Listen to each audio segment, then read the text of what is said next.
Hi everyone, I'm Susan Mulvihill. Happy New Year!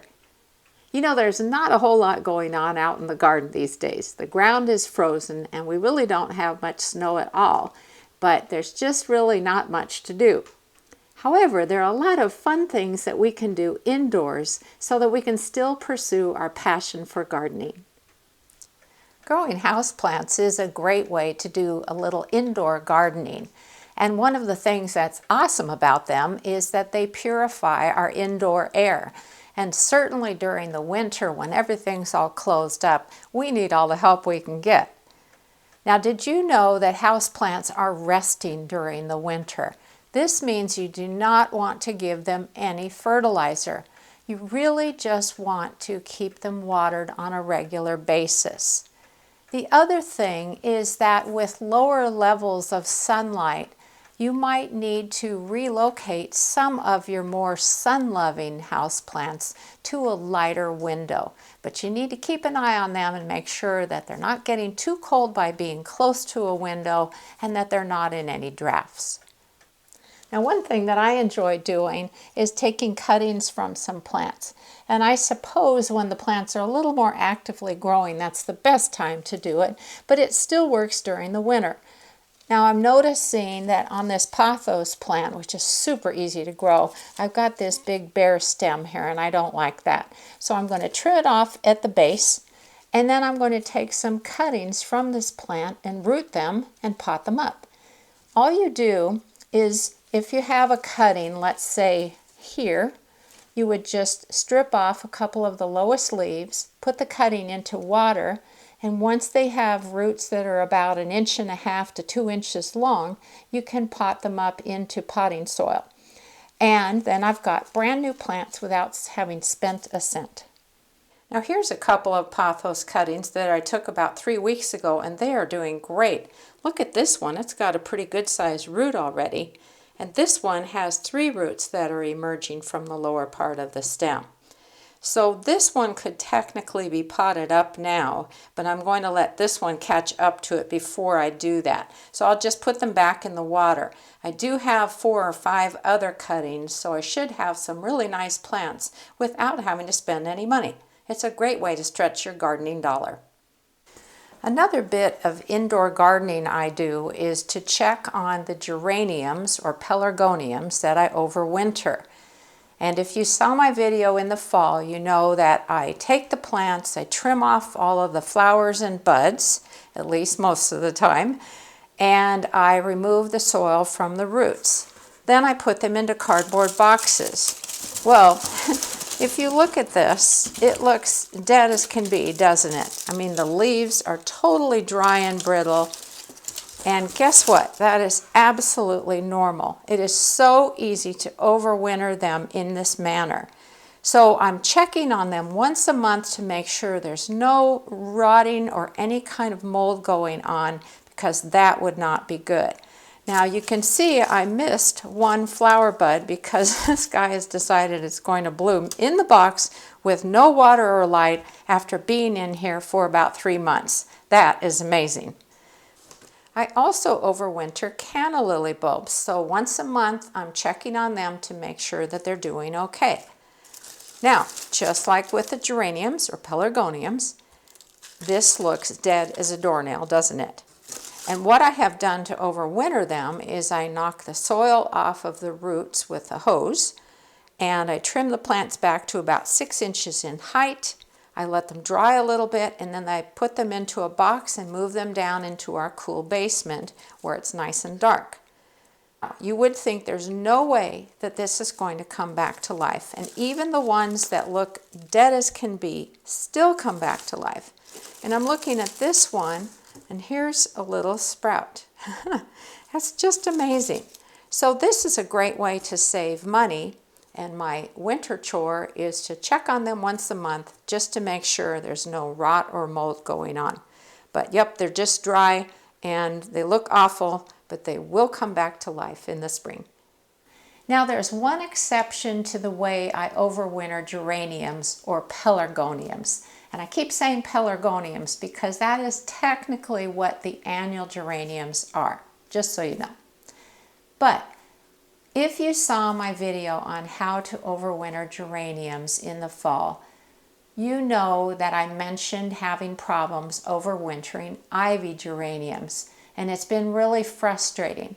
I've tried to overwinter them in the same method that I showed you a few moments ago with my zonal geraniums, where they're in a box and they're dry and dark and so on. I've tried to take cuttings from them, and you can take cuttings, but it didn't work all that well for me. And so I thought, okay, I'm trying one more time, and what I've done is I brought the ivy geraniums indoors for the winter. And this is working the best for me. What I did in the fall is I trimmed back the plants a couple of weeks before I brought them indoors, just to make them a little more compact. Well, you can see they've been growing quite a bit, and they've even bloomed a little too. But I've got them sitting in a boot tray. A lot of people have been asking me, where did you get that? And I got it at Target. But I just water them lightly once a week. They're in a spot just next to the sliding glass door, so they're getting plenty of light. And this seems to be my best way for overwintering them. So I just wanted to give you an update on that. Now, one way I can bring some color and green growth into my home during the winter is by growing amaryllis bulbs. But did you know they're not amaryllis at all? They are actually Hippeastrum. And for some reason, gardeners and the horticultural industry have embraced the term amaryllis. But I just wanted to let you know that.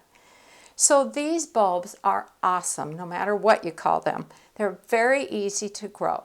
Now, I'm in zone 5B. I cannot grow these outdoors year-round, and so that's why I'm growing them during the winter months. If you live in a warmer climate, you probably get to enjoy them all the time. But I grow them indoors, and I absolutely love them. This one is Papilio, which is absolutely stunning, and sadly it is on its way out, but I did want to show it to you. One of my favorite things to do this time of year is to go through seed catalogs. And if you're like me, you probably have been getting them in your mailbox practically on a daily basis. I know I have. And I am so excited because here we are, we're finally in 2020, and that means it's time to dream and plan and get down to business. And so it's very easy to get swayed by a lot of the beautiful things that I see in these catalogs. But the first thing I did is I went through my seed collection to see which seeds kind of need to be tossed, which ones need to be replenished, and to see maybe where I might want to try something new. For my January 5th garden column, I wrote about seed viability and also some of my favorite seed catalogs, and there will be a link to it on my blog. But the thing I wanted to point out is that in that column, I list the average shelf life of seeds. Now, there are a lot of seeds that last a lot longer than we give them credit for, but it is important to remember that because things like parsnips and onions, those seeds do not last more than a year. You get really lousy germination or possibly no germination at all. And so that's why it's really important to take stock of what you have and also take into account the type of vegetable you want to grow and how long the seeds that you already have will remain viable. And that means getting good germination or sprouting for them. Are you a seed saver? Well, I don't save as many as I should, but one of the seeds I love to save is from my Musica pole beans. And what I did during the growing season is I set aside some pods. I let them dry out until they were just papery dry and brittle. Then I put them in boxes in our basement. And I really need to get these out of the pods. So that's what I'm working on today. And I think it's going to take a while. As you can see, I did not intend to save so many. 1, 2, 3, 4, 5. One of the things I enjoy doing as part of my winter gardening routine is to grow microgreens. And if you're not familiar with this, here's the basic concept. What you do is you thickly plant either vegetable, herb, or even sunflower seeds, and you harvest them as young seedlings. Now those seedlings are far more nutritious than their mature counterparts, which I think is amazing. And unfortunately, I just planted these a couple days ago, so I don't have any to show you. Sorry about that. But I did want to let you know that growing microgreens is very simple and straightforward. Now, about a year ago, I shot a video on growing microgreens, and you can find it on my YouTube channel. There will be a link to my channel at the end of this video. And then you can see everything you need to know about growing microgreens. Now, believe it or not, over 85,000 people have viewed that video. And it's really cool to see that so many folks are interested in this. And so I hope you'll try your hand at growing microgreens too.